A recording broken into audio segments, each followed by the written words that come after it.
Hello guys, আমরা এখন চলে যাচ্ছি পাট ক্ষেত পরিদর্শনের জন্য। আপনারা জানেন যে বৃহত্তর ফরিদপুর জেলা পাট চাষের জন্য বিখ্যাত।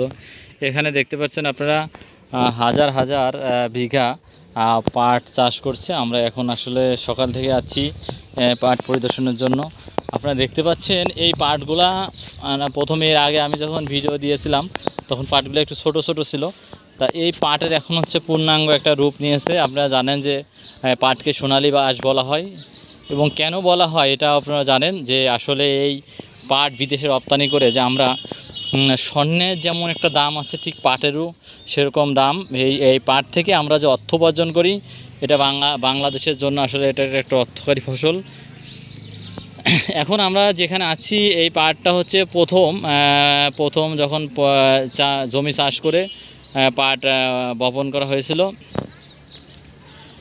এই বপন করা পাট বপন করার ফলে পাট যখন বপন করা হয়েছে তখন হচ্ছে যে একটা করে নিড়ানি দেওয়া হয়েছিল। নিড়ানির পরবর্তীতে এখানে পাটগুলো বৃষ্টি পেয়ে অনেকটা বড় হয়ে গেছে। আপনারা জানেন যে বৃষ্টির পানিতে আসলে থাকে ইউরিয়া সার। এই ইউরিয়া সার এবং হচ্ছে যেসব জমিতে পেঁয়াজ এবং রসুন, আপনার এই জমিতে পেঁয়াজ এবং রসুন চাষ করেছিল, এর কারণে তখন কিছুটা হলেও হচ্ছে যে আপনার যে সার সম্পূর্ণ আসলে ব্যবহার হয়নি, এটা খেয়ে গেছে।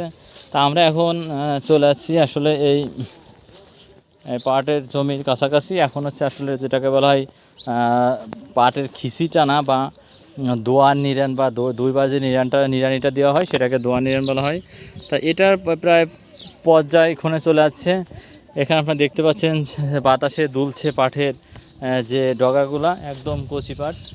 এই পাটগুলো আসলে পাট শাক হিসাবে খাওয়া হয়, কিন্তু আসলে সেটাকে বলা হয় তোষা পাট, বা এখানে আসলে একটা মিষ্টি জাতের পাট আছে এবং তিতা পাট।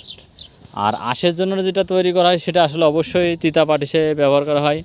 আপনারা দেখতে পাচ্ছেন এখানে পাটের জমিতে মোটামুটি ভালো ঘাস আছে, আগাছা আছে, যেগুলো দমন করতে হবে এবং কৃষকের জন্য আসলে পরবর্তীতে সময় দেওয়ার চেষ্টা করবে। এবং এগুলা যখন আরেকটু বড় হয়ে যাবে, প্রায় মাথা 5 ফিট আর 6 ফিট যখন হয়ে যাবে, তখন একদম ছোট যে চিকন যে পাটগুলো থাকবে সেগুলাকে কী করতে হবে, এগুলাকে একটু নিড়ানি দিয়ে বা এগুলাকে টেনে হালকা করে দিতে হবে। তা এই যে একটা ব্যাপার, সেটা হচ্ছে যখন আর আপনারা জানেন যে প্রায় আষাঢ় শ্রাবণ মাসের লাস্টের দিক গিয়ে হচ্ছে এই পাটগুলা কর্তন করা যাবে, এবং হচ্ছে আমরা প্রায় চৈত্র মাসের মাঝামাঝিতে বা প্রথম দিকে পাটগুলা বপন করা হয়, এবং আষাঢ় মাসের শেষ অথবা শ্রাবণের প্রথম সপ্তাহে এই পাটগুলা কাটার ব্যবস্থা হয়ে যায়।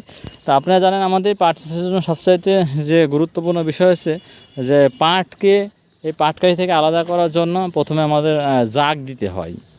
এই জাগ দেওয়ার ফলে যখন পাটটা জাগ এসে যায়, তখন এই জাগটা দেওয়ার জন্য আসলে এমন একটা জায়গায় করতে হবে, পরিষ্কার পানির মধ্যে জাগ দিতে হবে, এবং এটা পাটটা যখন পৌঁছে যাবে তখন এখান থেকে আঁশ সরিয়ে নিতে হবে। এবং এই আঁশটা হচ্ছে সোনালী আঁশ, এবং দামটা খুব ভালো, আমাদের প্রায় 4,000-5,000 টাকা মন পর্যন্ত হয়ে থাকে বাংলাদেশে পাটে।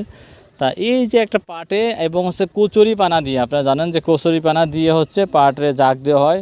এখন দেখা যাচ্ছে বিভিন্ন ডিজিটাল যুগে ডিজিটাল সিস্টেম এসে গেছে, অনেক সময় পাটকে জাগ দেওয়ার জন্য পলিথিন এবং মাটি ব্যবহার করা হয়। তা আমরা যে এখন এত সময় আসলে এই তারপরে কৃষকরা পানির মধ্যে দাঁড়িয়ে হচ্ছে পাটগুলোকে পাট ধোয়ার কাজগুলো শেষ করে। এই আজকের ভিডিও আমাদের এ পর্যন্তই ছিল। পরবর্তী ভিডিও দেখার জন্য বিশেষ অনুরোধ করছি। এই দেখতে পাচ্ছেন আপনারা পাট। ধন্যবাদ সবাইকে।